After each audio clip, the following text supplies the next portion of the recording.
오늘 말씀은 시편 96편입니다. 13절 요절을 같이 한번 읽읍시다. 13절. 그가 임하시되 땅을 심판하러 임하실 것임이라. 그가 의로 세계를 심판하시며 그의 진실하심으로 백성을 심판하시리로다. 말씀의 제목은 그가 임하시되입니다. 최근 우리가 느끼고 있듯이 지구가 이상 기온을 나타냈습니다. 지구가 앞으로 어떻게 될 것인지에 관해 관심이 뜨겁습니다. 사람들의 설이 많죠? 그런데 오늘의 시는 무엇을 말합니까? 1절을 보십시오.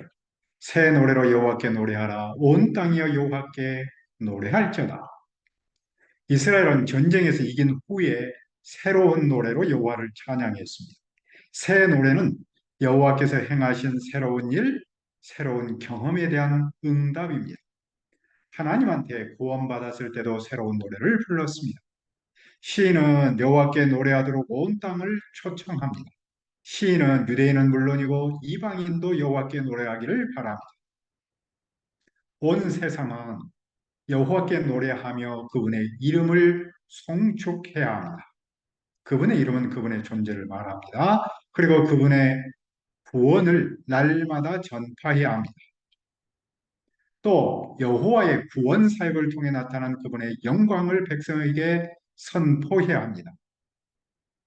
그분의 기이한 행적 즉 놀라운 사역을 선포해야 합니다. 놀라운 사역은 여호와께서 하신 창조 사역과 구원 사역입니다. 여호와께서 하신 그 놀라운 일을 모든 백성에게 자세히 말해야 합니다. 1절에서 3절까지에는 6개의 명령형이 있습니다. 노래하라, 노래하라, 노래하라, 송축하라, 전파하라, 선포하라. 이 말들은 노래하라라는 말의 구체적 내용입니다. 왜 여호와를 노래해야 합니까? 4절을 보십시오. 여호와는 위대하시니 지극히 찬양할 것이요 모든 신들보다 경외할 것입니다. 새 노래로 노래하고 송축하고 전파하고 선포해야 하는 이유는 여호와는 위대하시기 때문입니다. 여호와를 크게 찬양해야 합니다. 그분을 모든 신들보다 경외해야 합니다. 왜 여호와를 모든 신들보다 경외해야 합니까? 만국의 모든 신들은 우상들이기 때문입니다. 우상은 헛된 경배의 대상으로서 가치가 없는 것을 뜻합니다. 히브리어로 우상들은 엘리림 이렇게 부르고 하나님은 엘로힘 이렇게 부릅니다. 언어 유희죠. 여호와만이 하나님이시고 다른 신들은 실제 하지 않은 헛것에 불과합니다. 그러나 여호와께서 하늘을 지으셨습니다. 하늘은 피조물을 대표합니다. 하늘은 신 자체이거나 신들이 사는 곳을 말하죠. 그 하늘을 여호와께서 만드셨습니다. 그러므로 여호와는 위대하십니다. 그분 앞에 무엇이 있습니까? 존귀와 위엄이 그분 앞에 있습니다. 능력과 아름다움이 그분의 성소에 있습니다. 성소는 하나님이 계신 집입니다. 하나님께서 사람을 만나는 곳이며 사람이 하나님을 노래하는 곳입니다. 여호와의 영의 위엄 그리고 힘, 빛남이 그분의 성소에 있습니다. 이런 것들은 여호와만이 가지는 특별한 성품이죠. 그 성품은 모든 다른 신과의 차별성입니다. 고대 근동에서는 각 나라의 신을 각자 섬기고 있었죠. 하나의 특정한 신을 섬김은 다른 신의 통치를 부인하는 일이었습니다. 그들의 신앙은 두 가지를 내포했습니다. 어느 신을 섬기는가? 어느 신이 나머지 신들을 다스리는가? 그런데 여호와 외에 이방 신은 신이 될 수 없습니다. 왜냐하면 여호와께서 홀로 세상을 지으셨기 때문입니다. 세상은 그들의 신이 하늘을 다스린다라고 주장할 수는 있습니다. 하지만 여호와는 당신만이 하늘을 창조하셨다는 그 사실만으로 그들의 주장을 부정합니다. 이방 신은 우상이고 오직 여호와만이 창조주이십니다. 그분에게만 존귀와 유험, 힘과 빛남이 있습니다. 그러므로 만국 족속은 무엇을 해야 합니까? 그들은 여호와께 영광과 권능을 돌려야 합니다. 다른 신에게 돌리면 안 되고 오직 여호와께만 돌려야 합니다. 여호와의 이름에 합당한 영광을 그분에게 돌려야 합니다.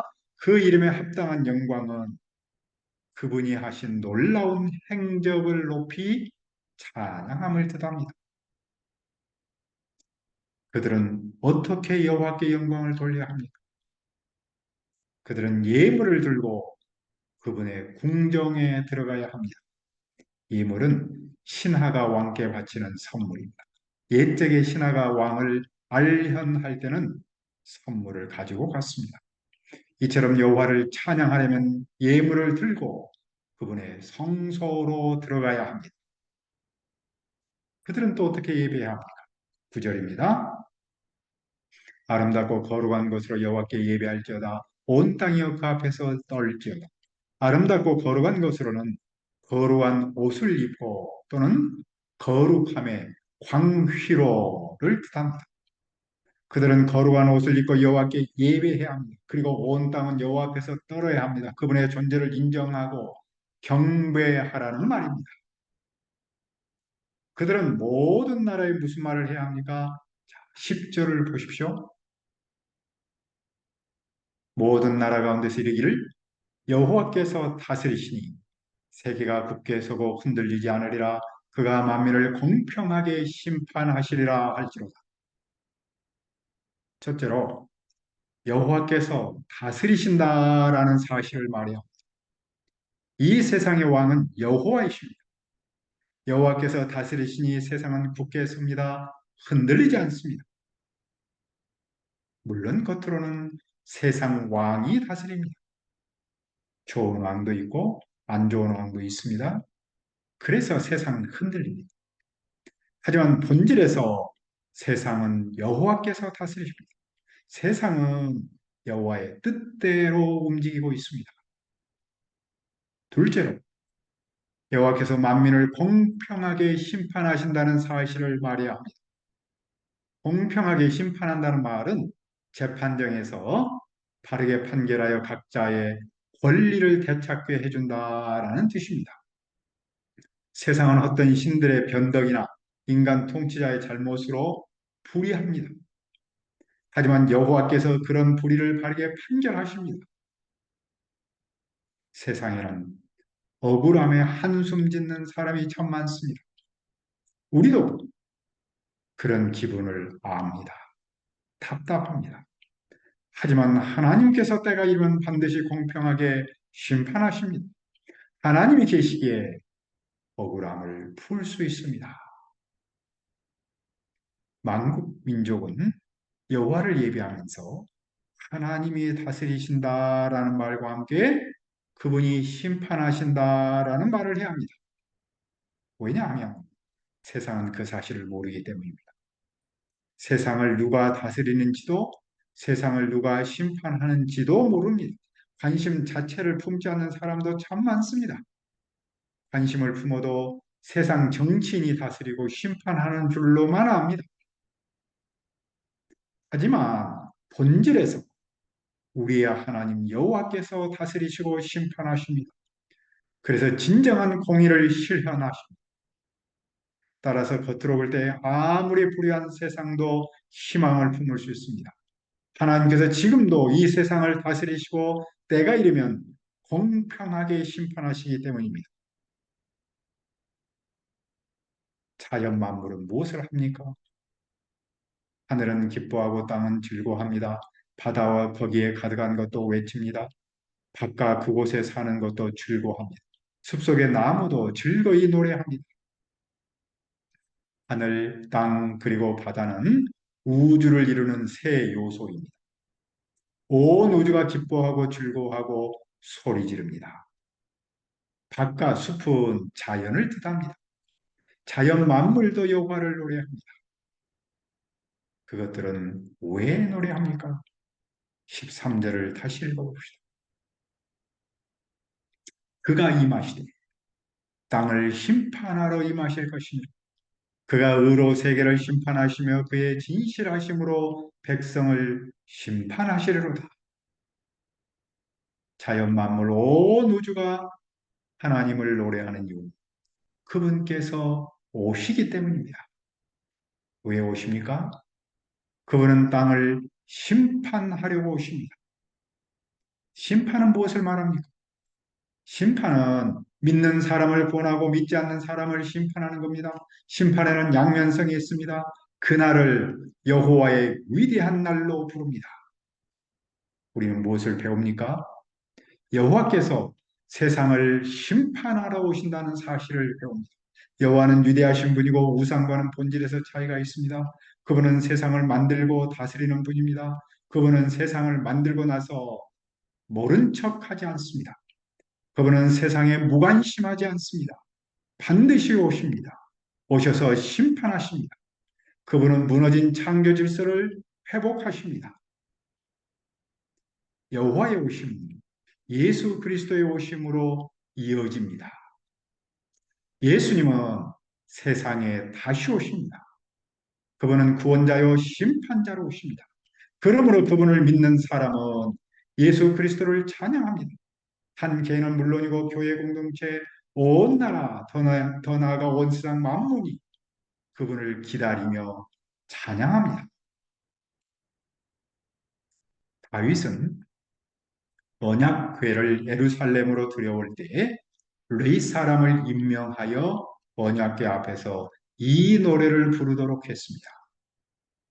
그는 여호와께서 세상의 심판하러 오심과 구원하러 오심을 알았기 때문입니다.